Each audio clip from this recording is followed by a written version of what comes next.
Assalamualaikum warahmatullahi wabarakatuh. Yo Sobat Informan, kembali lagi bersama saya Edi Aprianto di channel Ladang Informasi. Oke baiklah, pada kesempatan kali ini saya akan memberikan informasi yang cukup menarik. Yaitu apa? Yaitu tentang mobil-mobil berplat RI1. Wah, tentu tahu semua kan, kalau mobil sudah platnya udah RI1 itu siapa yang pakai.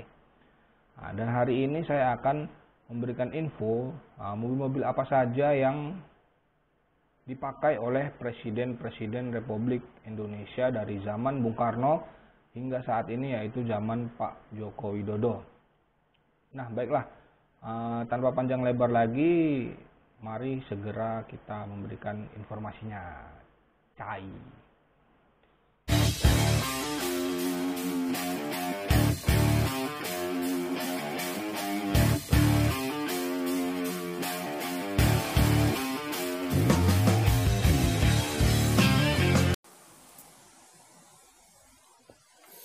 Oke, baiklah sobat. Nah, sebelum kita masuk ke topik info hari ini, ada baiknya para sobat semuanya mendukung channel ini dengan cara mensubscribe channel ini dan nyalakan notifikasinya agar tidak ketinggalan video-video informasi selanjutnya.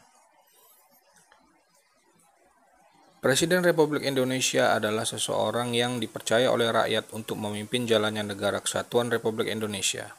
Sebagai pemimpin negara, beliau harus memonitor jalannya pemerintahan baik langsung maupun tidak langsung. Yang artinya, Presiden pasti butuh kendaraan dinas untuk kunjungan kerja ke daerah ataupun menghadiri sidang di gedung DPR MPR di Senayan misalnya, ataupun pertemuan-pertemuan lainnya.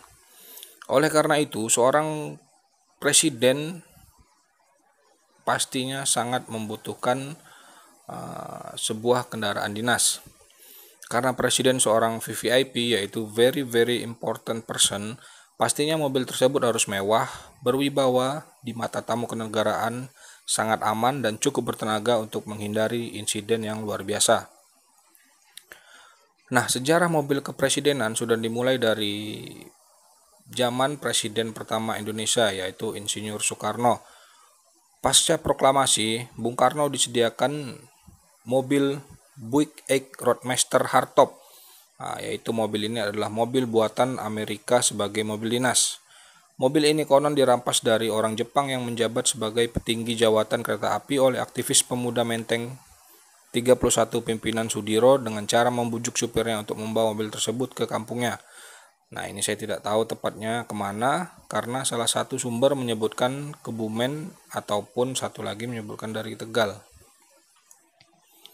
Nah, selain mobil Buick tadi, Bung Karno juga menggunakan mobil-mobil ultra mewah tahun 1940 sampai 1960-an lainnya seperti Chrysler Windsor, Chrysler Crown Imperial, Cadillac Flatwheel 75, Lincoln Cosmopolitan, Mercedes-Benz 600 Grosser, dan bahkan mobil-mobil mewah asal Soviet seperti GAZ M13A Chaika, pemberian Nikita Khrushchev dan ZIL 111. Dan saya rasa bahwa Bung Karno memiliki cita rasa atau taste seorang petrohead sejati ya, dengan melihat mobil-mobil yang dimilikinya pada masa dahulu. Dan kemudian pada tahun 1965 merupakan tahun yang berdarah bagi Indonesia setelah digempur hiperinflasi. Peristiwa gerakan 30 September menjadi titik balik cerita Orde Lama kepemimpinan Bung Karno. Pada bulan Maret tahun berikutnya, Bung Karno menandatangani Super Semar dan Pak Harto resmi memegang kendali sebagai Presiden Republik Indonesia.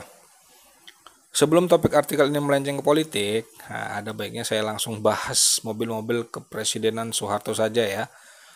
Nah, selama 32 tahun memimpin, Pak Harto juga melalui banyak sekali mobil yang menarik untuk dibahas. Selama hampir 10 tahun pertamanya dari 1966 hingga 1974, Sekretariat Negara menyediakan dua generasi Cadillac DeVille Flatwood Limousine sebagai mobil dinas RI1. Pak Harto mulai mencicipi kemewahan ala Jerman Barat pada tahun 1975 saat beliau disediakan Mercedes-Benz S-Class W116 atau Mercy Barong. Mobil tersebut digunakan hingga tahun 1987, yang mana ia berganti ke Mercedes-Benz 500 Cell W126 atau yang biasa disebut Mercy Eagle.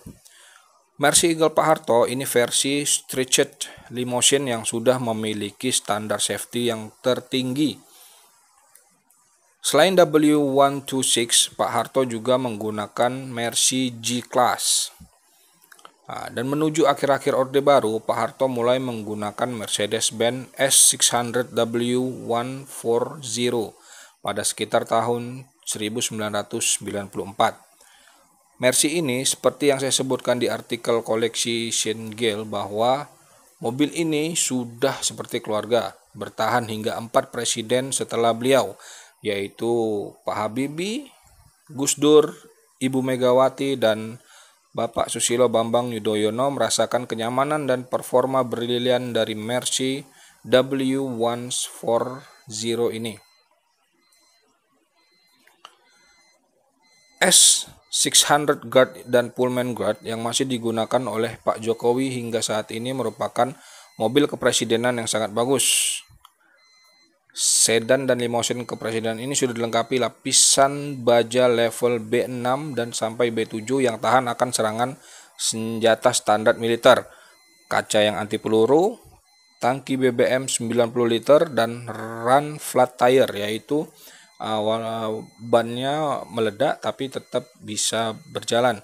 Berkat mesin V12 biturbo 517 horsepower, S600 Guard masih bisa berlari hingga 210 km per jam. Wow, luar biasa. Kini, S600 Guard dan Pullman Guard W221 sedang dalam proses diganti dengan Mercedes-Benz 600 Guard W222. Mercy teranyar tersebut memiliki spesifikasi yang jauh lebih baik dan jauh lebih aman dari pendahulunya. S600 Guard W222 dilengkapi keamanan tersertifikasi VR10 dan ERV 2010 yang berarti mobil tersebut tahan peluru dan tahan ledakan. Bicara ketahanan peluru, kaca-kaca mobil ini dibuat dari polikarbonat yang mampu menghentikan amunisi senjata AK-47. Performanya juga lebih baik dari sebelumnya dengan mesin 6 liter V12 biturbo bertenaga 523 horsepower dan bertorsi 830 Nm.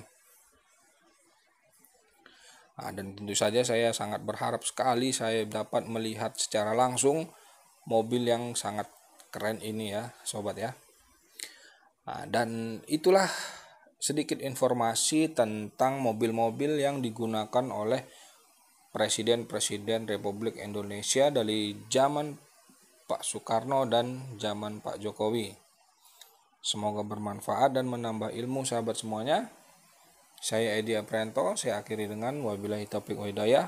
Wassalamualaikum warahmatullahi wabarakatuh. Ciao.